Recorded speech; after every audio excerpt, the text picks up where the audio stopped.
Ano ba ang pagmamahal? Wala akong alam.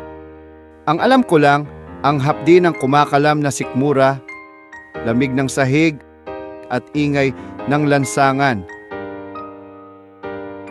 Kamusta? Ako si Monty, pero dati akong tuta na walang pangalan. Madalas akong napapaisip, ano kaya ang pakiramdam ng may mangkok? Sa halip na sa sahig ko kinakain ang mga tira-tira sa mga karenderya. Ano kaya ang pakiramdam merong inuuwian? Nang merong kayakap sa pagtulog. Masarap kaya iyon? Mainit? Nakakapuno ng puso? Hanggang isang araw may tumawag sa isang tutang walang pangalan na katulad ko. Unang haplos, unang yakap, alam kong ligtas na ako.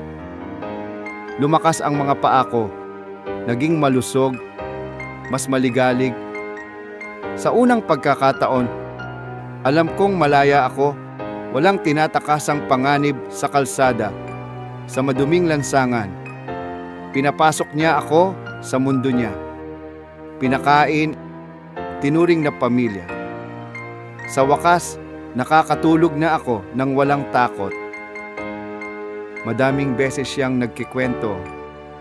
Madaaming kwento tungkol sa lahat ng bagay, halos lahat ng bagay. Tungkol sa ex niyang pabigat, sa katrabaho niyang maingay, at sa kung gaano niya gusto magtagumpay sa buhay.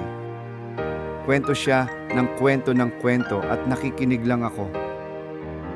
At kapag tapos na siya, hindi man ako makapagsalita upang sabihing walang kwenta ang ex niya o lagyan niya ng scotch tape ang bibig ng office mate niya.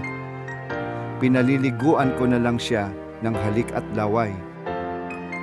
Basta ang alam ko, hindi lang niya ako binigyan ng tahanan.